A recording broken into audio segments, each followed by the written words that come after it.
Halo bosku, balik saya Timothy di sini. Selamat datang di channel Timothy Agecong. Hari ini saya akan mengupgrade Innova Diesel Citius ini menjadi facelift 2021, dan saya akan memberikan rincian biayanya nanti di akhir video. Kira-kira berapa sih budget untuk mengupgrade Innova generasi pertama ini menjadi Innova 2021. Nah, kalau misal Innova facelift 2021 itu biasanya yang diganti itu adalah grillnya, lalu grill bawah, lalu fog lamp dan lampu sen ini juga diganti karena fog lamp dia dipindah di bawah di sini, fog lamp di bawah di sini, lalu lampu sennya dia berubah bentuk jadi segitiga. Nah, lalu untuk lampu sebenarnya kalau saya lihat-lihat sih cukup sama, kapasnya juga sama. Terus lampunya sebenarnya ada beda ya, kalau misal yang tipe V, yang tipe V seingat saya yang tipe V itu dia masih kayak gini ya, udah proyektor, tapi kalau tipe G dia masih standar. Nah, nanti seperti apa proses pemasangannya, lalu kendalanya di mana setelah dipasang, efek sampingnya apa, lalu kelebihannya apa, nanti saya jabarin setelah jadi. Lalu di bagian belakang sini ya. Nah, lalu di bagian belakang itu kebetulan kalau yang Innova facelift itu di sini dia warna full black ya. Lalu di sini ada ornamen plat nomornya. Kebetulan yang ornamen plat nomor mungkin saya nggak pasang karena jujur saya nggak suka terlalu rame gitu ya. Di bagian sininya saya lebih suka yang clean kayak gini. Jadi kalau misal pun lagi nurunin atau masang bagasi gitu ya, silent banget ya. Saya suka silent waktu buka tutup bagasi dibanding kayak harus ada tempat plat nomor, harus ada tatakan plat lagi. Menurut saya sih terlalu rame, jadi mungkin saya hanya upgrade ini jadi warna hitam. Nah, jadi kalian bisa ikutin video ini sampai terakhir ya.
Nah, jadi seperti ini ya. Tadi kan udah ngikutin proses facelift Innova ini, kebetulan dilakukan oleh tim AG Jok juga.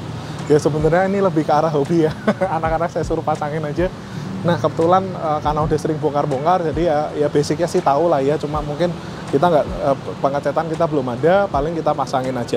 Nah, jadi ketika kalian melakukan facelift di Innova Reborn, itu yang kalian ganti adalah pertama grill bagian atas, meliputi logo Toyotanya, chrome grillnya di sini, bumper, lalu lampu sen, fittingnya sih enggak, tapi ini dia ganti satu gelondong lampu sennya dan juga cover lampu sennya.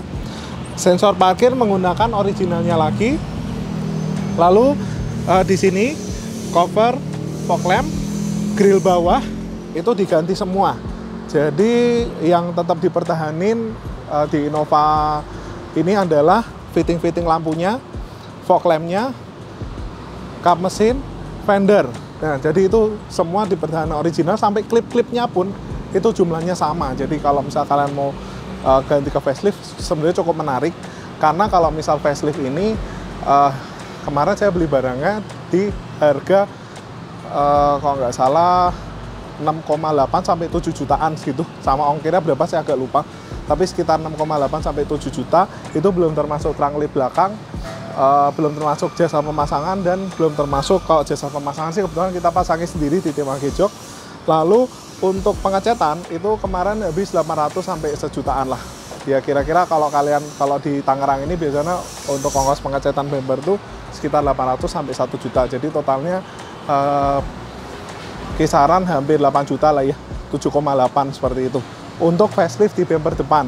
Nah sebenarnya kalau kalian bayarin 7,8 juta atau misal 8 juta lah, itu kalian sebenarnya juga bisa jual bumper lama kalian gitu. Jadi sebenarnya nggak rugi-rugi amat, karena kalau misal kalian jual grill, jual bumper, mungkin kan bisa listing di marketplace, atau mungkin kalian bisa jual ke penadah, ya mungkin bisa laku 2-4 jutaan lah. Jadi itu bisa motong buat kos kalian facelift ke 2021. Dan kalian nggak perlu khawatir, karena kalau misal kalian pasangin ke 2021, itu barang-barang ini original semua. Nah kalau kalian mau pasang, ya kontak aja ke nomor AG Jok ya. Nanti kita bantuin untuk pemasangan.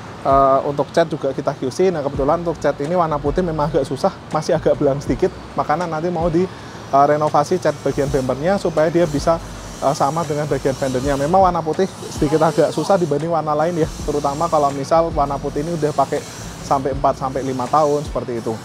Nah jadi itu aja kalau untuk yang di bagian facelift. Nah kalau misal kalian lebih suka bumper yang gondrong, lebih baik sih kalian pasang body kit dengan body kit yang lama, atau kalian bisa upgrade ke sini plus tambah body kit.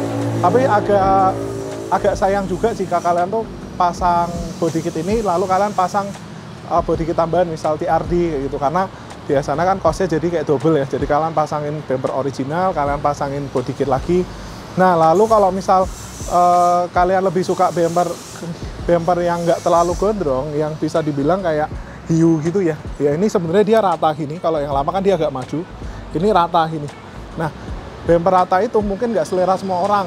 Kalau misal kalian lebih suka yang bumper rata, atau sebenarnya bumper ini dia menangnya lebih ke arah baru sih.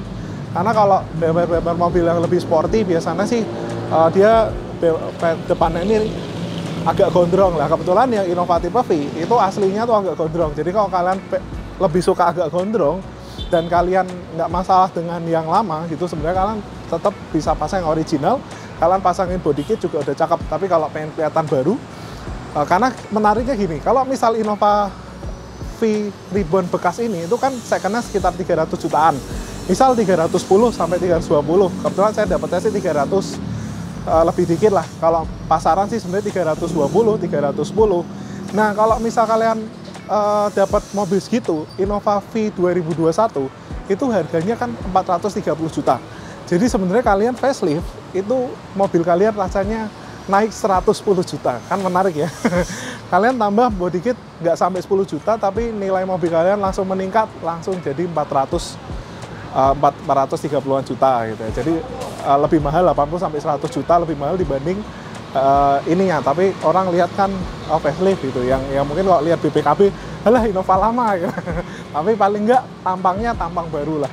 Nah lalu kita bahas ke bagian belakang. Nah kebetulan yang plat nomor ini saya ganti menggunakan frameless karena saya lebih suka yang clean gitu ya, maksudnya nggak ada tempat plat nomornya ya. Mungkin ada yang lebih suka ada plat nomornya original, misalnya Smoko atau 2000 SP, bebas saja. Tapi kalau saya lebih suka yang kelihatan original kayak gini. Yuk kita langsung ke bagian belakang, saya akan jelasin tentang facelift yang di bagian belakang. Nah, kalau misal di bagian belakang itu sebenarnya ada beberapa perbedaan yang Innova pre-facelift dan yang facelift. Misal di bagian sini ya, kalau yang pre-facelift itu ininya warnanya masih sewarna body, atau kayak yang Venturer dia udah mulai hitam, tapi hitam Venturer ini dia dipindah ke Innova Reborn yang facelift. Nah, sebenarnya kalau pemasangan ini dia cukup lepas lampu aja kanan kiri, lepas baut-baut dikit, lepas klip dalam tuh kalian bisa pasangin ini. Nah, tapi kendalanya itu biasa kalau yang di sini tuh kan dia ada 4 baut yang memang kalian harus akalin dikit kalau kalian pasangin baru. Nah, jadi solusinya kalau misal kalian mau facelift, itu kalian bisa beli jadi dengan yang original tetap dipasang, atau juga kalian bisa modifikasi ya. Maksudnya yang original ini kalian bisa masukin ke bengkel cat untuk kalian melakukan pengecetan di bagian ininya. Nah, sebenarnya plus minus. Kalau misal kalian beli jadi, ya otomatis barang kalian originalnya masih. Tapi kalau kalian cat, jadi kalau misal kalian mau ngecat, minusnya ketika kalian melakukan pengecatan, otomatis di sininya bolong. Dan itu menurut saya nggak boleh banget, karena takutnya ada air masuk, segala macam, mengganggu kelistrikan. Karena di pintu belakang Innova ini, jujur nih banyak kabel-kabel, banyak elektrikal, karena di sini ada pembukanya ini elektrikal, ada lampu plat nomor, ada lampu stop lamp, ada lampu mundur, semua tuh lumayan banyak elektrikalnya di bagian sini. Jadi kalau kalian mau ini ya, mau ngecatin ini, kalian mesti pertimbangin, atau kalian bisa kayak mungkin suatu saat di Agejo kalau kita bisa menyediakan, mungkin kita kalau mau ke pengecatan ini kita kasih ini pengganti ketika melakukan pengecatan di bagian terang lidnya, seperti itu. Nah, ini modelnya piano black dan ini blacknya solid. Kebetulan kalau ini saya beli di supplier ya, itu harganya sekitar 600.000. Itu udah plug and play, tapi memang sepertinya dari supplier saya itu ini adalah punya tipe G, tapi ini dicowak jadi tipe V. Karena kalau originalnya tipe V mungkin harganya lebih mahal ya. Jadi mending beli tipe G aja, ini dicowak. Tapi kita nggak perlu nyowak karena dari supplier kita juga ini udah dicowak untuk tempat ininya ya, untuk tempat kameranya. Kalau yang di bagian plat nomor sih sama. Untuk barangnya juga original Toyota, seperti itu. Untuk logo juga sudah terpasang. Paling kalian perlu akal-akalin dikit di bagian tempat bautnya. Nah, sebenarnya kalau di bagian stop lamp itu juga agak beda. Tapi saya biarin ini samalah karena stop lamp yang ini tuh juga cakep gitu. Paling kalau yang facelift, setahu saya di sini ada hitam-hitamnya ya. Jadi dia warnanya lebih hitam gitu. Kalau ini kan dia warnanya basicnya di dalamnya kayak warna merah, ini warnanya putih. Kalau yang facelift itu udah hitam. Nah, kebetulan di bagian bawah juga saya tambahin ini ya. Nah, menurut saya sih ini cukup membantu karena untuk tempat ban serep itu di sini dia ada bannya. Jadi kalau misal kita turunin, kita gesernya lebih gampang dan maksudnya bannya juga nggak kotor. Karena kalau misal kotor ya sebenarnya kalau pas ganti ban serep kurang nyaman aja ya, kita pegang-pegang ban yang kotor banget. Lalu untuk plat ini kita menggunakan yang frameless. Jadi saya sih lebih suka plat nomor yang frameless kayak gini. Karena kalau di Innova itu pintu bagasinya kan gede banget. Kalau kita tutup kayak gini, biasanya kan gebrak gitu. Nah, kebetulan kalau udah pasang frameless, itu dia silent banget. Jadi kalau tutup bagasi lebih nyaman, nggak terlalu berisik. Nah, jadi gitu ya. Untuk konten facelift Innova Reborn ini, mungkin dari segi budgeting tadi udah saya sampaikan. Kalau misal kalian berminat, ya kalian bisa pesan di Agejo lah untuk melakukan facelift ini di Innova Reborn. Nah, karena saya juga udah tes supplier, udah tes cat, kebetulan tinggal pengecatan aja yang kurang beres. Mungkin next saya mau rapiin di bagian catnya supaya catnya bisa lebih bagus lagi atau catnya bisa sama dengan di bagian fendernya. Oke, gitu aja bosku. Sampai ketemu lagi di video selanjutnya. Habis ini kita mau ganti velg ke RPF.